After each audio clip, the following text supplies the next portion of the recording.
Hello, সবাই কেমন আছো? আমি ভালোই আছি, তোমরাও সবাই ভালোই আছো। ভালো থাকলে আমারও ভালো লাগবে। দ্য হাউস কিচেন কর্নারে আমি চলে আসছি একটা পনির নিয়ে। তো আজকে মঙ্গলবার, তাই আমি পনির একটা আইটেম দেখাচ্ছি। এভাবে পনির পিসগুলোকে কেটে নিয়েছি। গরম মশলা লাগবে, আর গোলমরিচের গুঁড়া লাগছে, সাদা জিরা লাগছে, আর গোটা গোলমরিচ লাগছে, আবার আবার গোটা জিরা গোটা ধনিয়া লাগছে, আর এলাচ দারচিনি লাগছে, শুকনো লঙ্কা লাগছে, একটু চিনি লাগছে, দই লাগছে, আর নুন, বাটার। ঠিক আছে, তাহলে আমি আমার রেসিপিটা শুরু করছি। তাহলে আমার রেসিপিগুলো কেমন হচ্ছে কমেন্ট, লাইক, সাবস্ক্রাইব করে দেবেন। কিছুই দেখা যাচ্ছে না। যাই হোক, আমার রেসিপিটা আমি শুরু করছি দ্য হাউস কিচেন কর্নারে এসে। তাহলে আমি ফার্স্টে কড়াইটা বসিয়ে দিয়েছি, আর এই সাইডে পনিরগুলোকে আমি বেশ জলদি হয়ে যায় এটা রেসিপিটা। গরম মশলা দিয়ে দিলাম। গরম মশলা দিয়ে বেশি কিছু এমন মশলা পড়বে না। গরম মশলা দিয়েছি, আর গোলমরিচের গুঁড়ো দিচ্ছি অল্প, আর চিনি দিচ্ছি স্বাদ অনুযায়ী। চিনি একটু স্বাদ মানে চিনিটা দিতে হবে, তাহলে ম্যাচিংটা ভালো হবে, নুন আর চিনি, কারণ এক্সট্রা কোনো মশলা পড়ছে না। আর এইভাবে নুনটা দিয়ে দিলাম, নুনটা বুঝে, আর নুন দেব না। তাই গোলমরিচের গুঁড়ো আর গরম মশলা, নুন, আর দিয়েছি চিনি, আর এখন দই দেব। এই যে দই দিয়ে এগুলোকে ম্যারিনেট করে নিচ্ছি।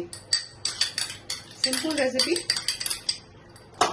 নিরামিষের দিন খাওয়া হবে, তাই আমি এখন বাটার দিচ্ছি। এই যে বাটার দিলাম,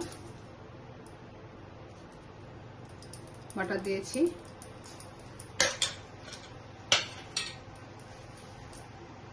দেখো, বাটার দিয়েছি, বাটারটা ফুলে গেছে। আর এখন আমি গোটা সাদা জিরে, গোটা ধনিয়া, আর শুকনো লঙ্কা, দারচিনি, এলাচ দিচ্ছি। এই দিয়েই রেসিপিটা করবো, আর বেশি মশলার দরকার নেই কোনো, আর এক্সট্রা কোনো মশলা হবে না। যা মেখে রেখেছি, ম্যারিনেট করে রেখেছি দই দিয়ে, গরম মশলা গুঁড়ো দিয়ে, গোলমরিচ দিয়ে, আর চিনি দিয়ে, নুন দিয়ে করে রেখেছি, এটাই। আর কোনো কিছুই পড়বে না।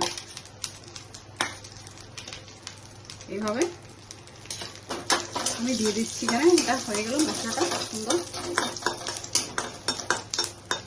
দেখো, সিম্পল রেসিপি, খেতেও ভালো লাগে। এভাবে এখন আমি দিয়ে দিচ্ছি।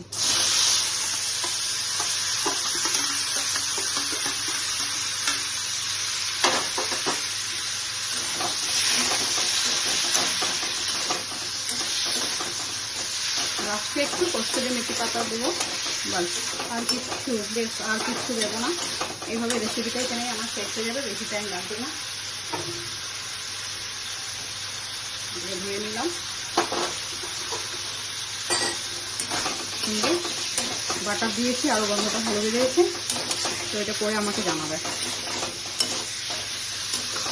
একদম সময় লাগবে না এটা করতে, খেতেও ভালো লাগে, আর টাইমটা অনেক কম, শর্ট। বাটার পনির তো অনেক ধরনের করা হয়েছে, আমিও করেছি, আপনারাও করে থাকেন, তাই এটা করে দেবেন, খুব ভালো লাগবে। জলটা দিয়ে দিচ্ছি একটু।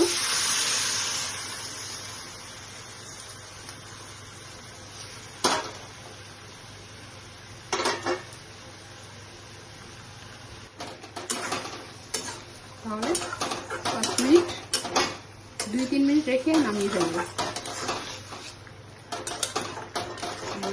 একটা পনির রেসিপি হয়ে গেছে আমার।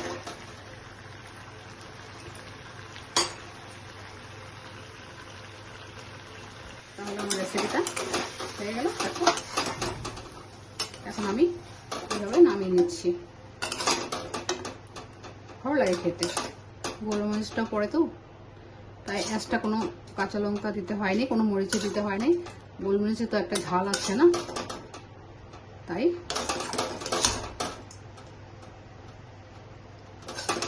এভাবে রেসিপিটা করে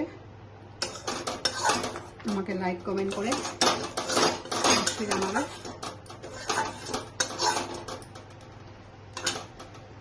হয়ে গেল আমার পনির একটা রেসিপি।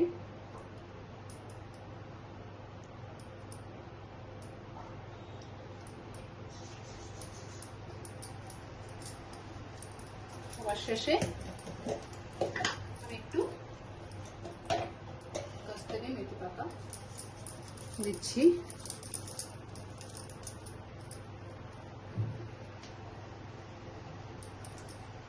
তাহলে দেখো আমার পনির একটা রেসিপি হয়ে গেল।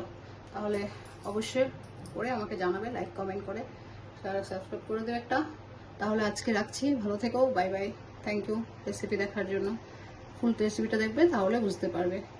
অশেষ ধন্যবাদ, রাখছি, বাই।